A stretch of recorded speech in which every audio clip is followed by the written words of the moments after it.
नमस्कार। चलिए आज की चर्चा सीधी उस मुद्दे से शुरू करते हैं जिससे दिल्ली एनसीआर का हर निवासी इस वक्त जूझ रहा है। ये नवंबर 2025 है और बाहर हवा में एक अजीब सी जलन है।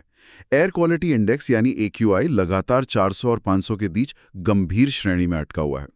ये सिर्फ एक नंबर नहीं है, ये 2 करोड़ से ज्यादा लोगों के लिए एक सीधा स्वास्थ्य खतरा है। और इसी दमघोटू माहौल के बीच 18 नवंबर को सुप्रीम कोर्ट का एक फैसला आया है जिसे कई लोग एक गेम चेंजर मान रहे हैं। इस फैसले ने commission for air quality management यानी CAQM को कुछ नई और बहुत सख्त शक्तियां दी हैं। तो आज हम इसी फैसले की गहराइयों में उतरेंगे। हम समझेंगे कि इसमें नया क्या है, इसका हमारी जिंदगी और अर्थव्यवस्था पर क्या असर पड़ेगा, और क्या ये वाकई दिल्ली की हवा को साफ कर पाएगा। हमारे पास इस पर न्यायिक विश्लेषण, वैज्ञानिक रिपोर्टें और नीतिगत अध्ययन है। तो चलिए इस पूरे मामले को परत दर परत खोलते हैं। सबसे पहले तो यही समझना होगा ये हर साल की कहानी क्यों बन जाती है। हर बार सर्दियों में दिल्ली की हवा इतनी जहरीली क्यों हो जाती है। हम जानते हैं कि पराली, गाड़ियां, धूल, ये सब कारण हैं, पर इनका असल में कितना कितना हिस्सा है? ये एक बहुत जरूरी सवाल है, क्योंकि जब तक हम समस्या के स्केल को नहीं समझेंगे, समाधान की बात करना बेमानी है। दिल्ली की हवा असल में एक जहरीला कॉकटेल है, जैसा कि आपने कहा। इसमें कई चीजें मिली हुई हैं। IIT कानपुर की एक बहुत अहम स्टडी है जो बताती है कि अक्टूबर-नवंबर के महीने में दिल्ली के PM 2.5 प्रदूषण में 30 से 40% की हिस्सेदारी सिर्फ पंजाब और हरियाणा में जलने वाली पराली की होती है। 30 से 40%? मतलब सर्दियों में हमारी आधी समस्या तो दिल्ली के बाहर से आ रही है। बिल्कुल, ये तो बहुत बड़ा आंकड़ा है। बहुत बड़ा। और यही वजह है कि ये एक अंतर्राज्य यानी इंटरस्टेट प्रॉब्लम बन जाती है। लेकिन इसका मतलब ये नहीं कि दिल्ली की अपनी कोई जिम्मेदारी नहीं है। शहर के अंदर का प्रदूषण भी बहुत ज्यादा है। दिल्ली में 1.2 करोड़ से ज्यादा गाड़ियां रजिस्टर्ड हैं। अच्छा। अनुमान है कि शहर के कुल प्रदूषण में लगभग 20 से 25% हिस्सा सिर्फ वाहनों के धुएं का है। और इसमें अगर हम NCR के औद्योगिक क्षेत्रों और वो जो 24 घंटे कंस्ट्रक्शन चलता रहता है उसकी धूल को भी जोड़ दें तो ये कॉकटेल और भी खतरनाक हो जाता है और मौसम में से बदतर बना देता है। सर्दियों में हवा ठंडी और भारी हो जाती है, हवा की रफ्तार भी कम होती है, जिससे ये सारा प्रदूषण यहीं दिल्ली NCR के ऊपर एक चादर की तरह जम जाता है। नासा की सैटेलाइट तस्वीरों में हाल ही में साफ दिखा कि कैसे पंजाब से धुएं का एक पूरा गुबार दिल्ली की ओर बढ़ रहा था, जिससे कई जगहों पर विजिबिलिटी 100 मीटर से भी कम हो गई। इसका स्वास्थ्य पर जो असर हो रहा है वो तो हम सब महसूस कर ही रहे हैं। आंखों में जलन, गले में खराश, ये तो आम हो गया है। ये तो सिर्फ दिखने वाले लक्षण हैं। असल असर कहीं ज्यादा गहरा और भयावह है। लैंसेट की एक रिपोर्ट के मुताबिक भारत में हर साल वायु प्रदूषण से 16.7 लाख लोगों की समय से पहले मौत हो जाती है। 16 लाख? जी, और बच्चों पर इसका सबसे बुरा असर पड़ रहा है। Centre for science and environment यानी CSE की एक रिपोर्ट बताती है कि NCR के बच्चों में अस्थमा के मामलों में 20% की बढ़ोतरी हुई है। अच्छा। ये एक तरह की पब्लिक हेल्थ इमरजेंसी बन गई है और इसी आपातकाल की वजह से सुप्रीम कोर्ट को बार बार दखल देना पड़ता है। चलिए, तो अब इस फैसले पर आते हैं। अदालत का ये फैसला ग्रैप पर केंद्रित है, मतलब ग्रेडेड रिस्पॉन्स एक्शन प्लान। पर जो लोग इससे परिचित नहीं हैं उनके लिए आप बता सकते हैं कि ग्रैप आखिर है क्या? जरूर। ग्रैप को आप प्रदूषण से लड़ने के लिए एक इमरजेंसी एक्शन प्लान समझ सकते हैं। इसे 2017 में लागू किया गया था। ये AQI के स्तर के आधार पर काम करता है। जैसे जैसे हवा की गुणवत्ता खराब होती जाती है, वैसे वैसे सख्त कदम उठाए जाते हैं।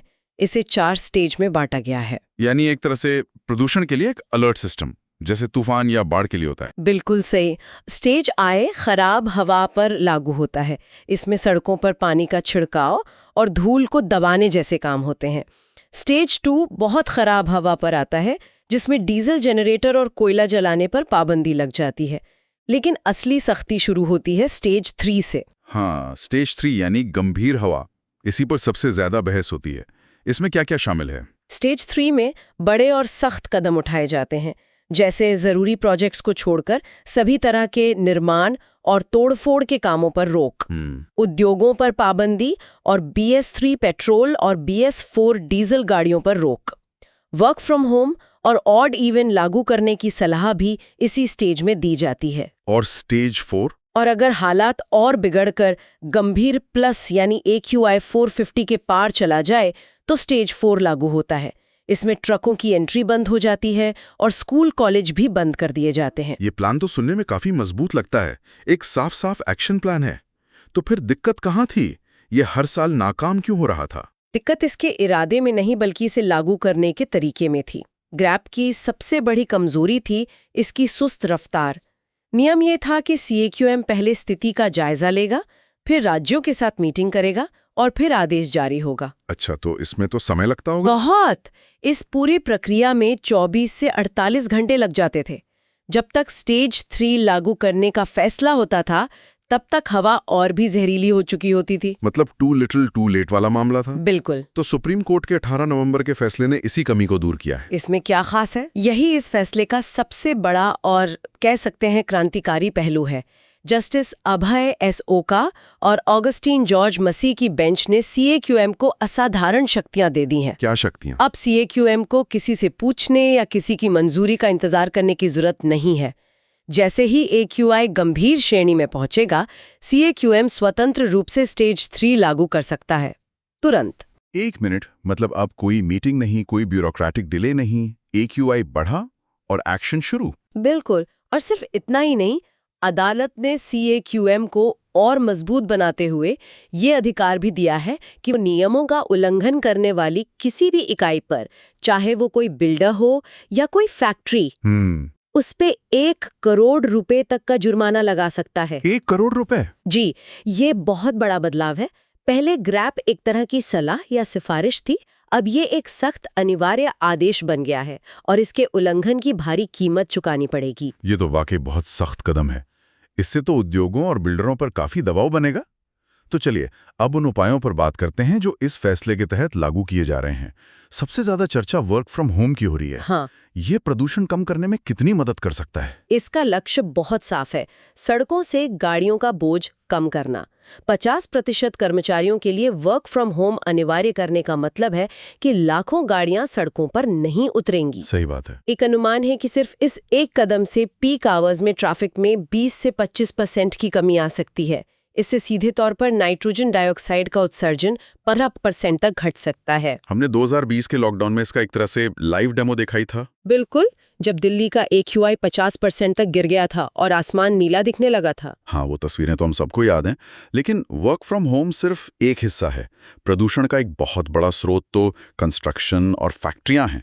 उनको लेकर क्या कोई सख्त कदम उठाया गया है? हाँ, और ये बहुत जरूरी था। अदालत ने साफ किया है कि रेलवे, मेट्रो जैसे जरूरी सार्वजनिक प्रोजेक्ट्स को छोड़कर बाकी सभी तरह के निर्माण कार्यों पर पूरी तरह रोक रहेगी। और उद्योगों का क्या? इसके अलावा NCR के रेड जोन में, जहां सबसे ज्यादा प्रदूषण फैलाने वाली औद्योगिक इकाइयां हैं, उनमें से 50% को बंद करने का आदेश है। लेकिन इन नियमों को लागू कौन करवाएगा? फैक्ट्रियां तो रात में चुपके से भी काम कर सकती हैं। इसी चालाकी को रोकने के लिए इस बार तकनीक का इस्तेमाल किया जा रहा है।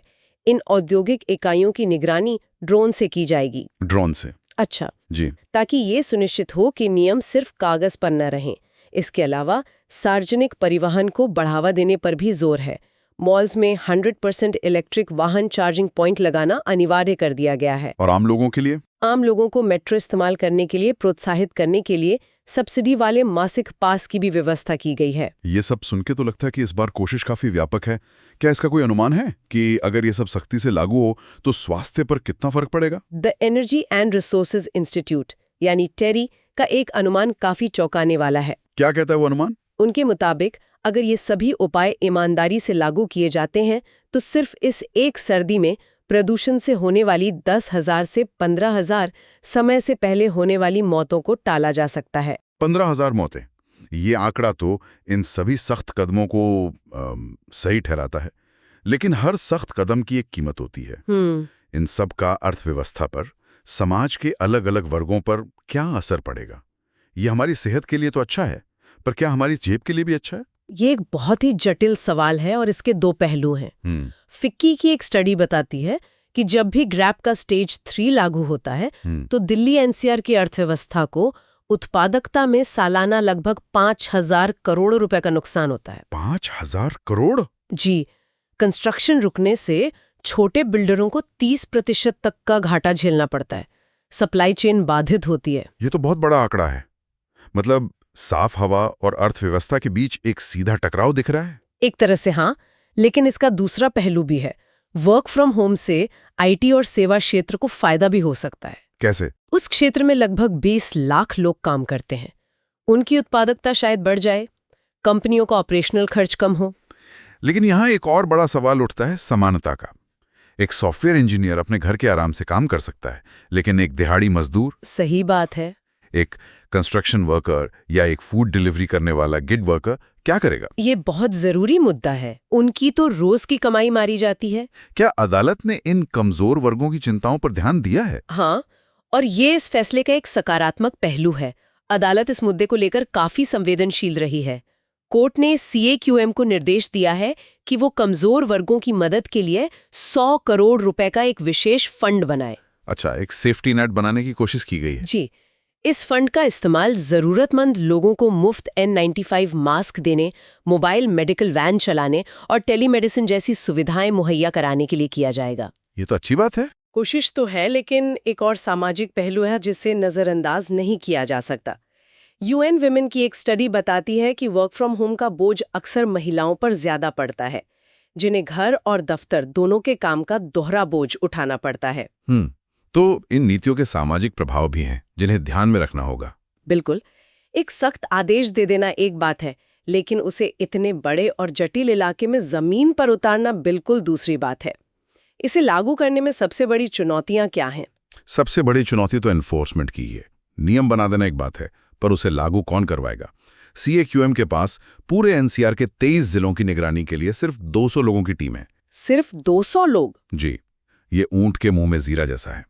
इतने कम लोगों के साथ हर फैक्ट्री, हर कंस्ट्रक्शन साइट पर नजर रखना नामुमकिन है। तो इसका समाधान क्या है? समाधान तकनीक में ही खोजना होगा। जैसे एनफोर्समेंट नाम का एक ऐप बनाया गया है। अच्छा। उससे नागरिक कहीं भी प्रदूषण के नियमों का उल्लंघन होते देखें तो तस्वीर खींचकर रिपोर्ट कर सकते हैं। अच्छा। ड्रोन से निगरानी की बात हम कर ही चुके हैं। इसके अलावा भ्रष्टाचार को रोकने के लिए थर्ड पार्टी ऑडिट की भी जरूरत होगी, ताकि ये पता चल सके कि जमीन पर काम हो भी रहा है या नहीं। और राज्यों के बीच का तनाव, मैं कल्पना कर सकता हूँ कि पंजाब और हरियाणा हर साल खुद को विलेन बनाए जाने से खुश नहीं होंगे। ये एक और बहुत बड़ी चुनौती है। पंजाब के किसान संगठन पराली जलाने पर लगे प्रतिबंध को दंडात्मक मानते हैं। उनकी दलील है कि सरकार उन्हें इसका कोई सस्ता और असरदार विकल्प नहीं देती। वे सब्सिडी पर बेलर जैसी मशीनों की मांग करते हैं जो पराली को खेत से हटाने में मदद करें। सुप्रीम कोर्ट का ये फैसला अब उन राज्यों पर भी राजनीतिक दबाव बनाता है कि वे सिर्फ दिल्ली पर दोष मढ़ने की बजाय इस समस्या का स्थायी समाधान खोजने के लिए बातचीत की मेज पर आए। तो अगर हम इस सर्दी से आगे की सोचें, तो क्या ये फैसला सिर्फ एक अस्थायी पैबंद है या ये लंबे समय के सुधारों की शुरुआत कर सकता है? देखिए, इसकी पूरी संभावना है कि ये एक उत्प्रेरक यानी कैटलिस्ट का काम करे। ये फैसला उन बड़ी जरूरी बहसों को तेजी दे सकता है जो सालों से अटकी पड़ी हैं, जैसे एक राष्ट्रीय वायु गुणवत्ता अधिनियम बनाने की बात हो रही है। अच्छा। या 2030 तक सभी कमर्शियल वाहनों को इलेक्ट्रिक करने का लक्ष्य रखा जा रहा है, या फिर किसानों को पराली न जलाने के लिए एक स्थायी प्रोत्साहन पैकेज देने की योजना है। तो इन सब पर काम तेज हो सकता है। बिल्कुल। क्या दुनिया में कहीं और ऐसा उदाहरण है जहां इतने गंभीर प्रदूषण संकट से सफलतापूर्वक निपटा गया हो? सबसे अच्छा उदाहरण बीजिंग का है। 2013 में बीजिंग में भी ऐसा ही एक एरोपोकलिप्स आया था, जब प्रदूषण का स्तर खतरनाक रूप से बढ़ गया था। उसके बाद चीन की सरकार ने ऐसे ही सख्त और कुछ मामलों में तो इससे भी ज्यादा सख्त कदम उठाए। नतीजा ये हुआ कि उन्होंने एक दशक के अंदर PM 2.5 के स्तर को 50% तक कम कर दिया। अच्छा। ये दिखाता है कि अगर राजनीतिक इच्छा शक्ति हो तो ये संभव है। भारत का भी लक्ष्य साफ है, 2028 तक औसत AQI को 200 से नीचे लाना। और ये फैसला उस लक्ष्य की ओर एक बहुत मजबूत कदम है। सही बात है। तो कुल मिलाकर देखें तो सुप्रीम कोर्ट का यह निर्देश सिर्फ इस सर्दी के धुएं को छांटने की कोशिश नहीं है, ये उससे कहीं बढ़कर है। ये साफ हवा को एक मौलिक अधिकार बनाने की दिशा में एक बहुत बड़ा और जरूरी कदम है। एक तरह से दिल्ली NCR के लिए एक जीवन रेखा है जो कह रही है कि अब लापरवाही का वक्त खत्म हो चुका है। बिल्कुल। अदालत ने एक मजबूत मंच तैयार कर दिया है। उसने बता दिया है कि क्या करना है और कैसे करना है। लेकिन असली जीत इस पर निर्भर करेगी कि ये आदेश एक सामूहिक कार्रवाई में कितना बदलता है, किसानों के खेतों से लेकर कंपनियों के बोर्डरूम और संसद के गलियारों तक। इसका सफल होना इस बात पर निर्भर करेगा कि ये नीतियां जमीन पर कितनी ईमानदारी और सख्ती से लागू होती है। जाते जाते एक विचार अपने सुनने वालों के लिए छोड़ जाते हैं जिस पर सोचा जा सकता है। इस पूरी चर्चा में हमने बार बार तकनीक के इस्तेमाल का जिक्र किया। ड्रोन से निगरानी, रियल टाइम मॉनिटरिंग के लिए AI डैशबोर्ड, नागरिकों के लिए रिपोर्टिंग ऐप्स। भविष्य के लिए ये एक सवाल खड़ा करता है। जैसे जैसे हम पर्यावरण कानूनों को लागू करने के लिए तकनीक पर ज्यादा से ज्यादा निर्भर होते जाएंगे, हम साफ हवा की तत्काल जरूरत और अपनी निजता यानी प्राइवेसी की चिंताओं के बीच संतुलन कैसे बनाएंगे?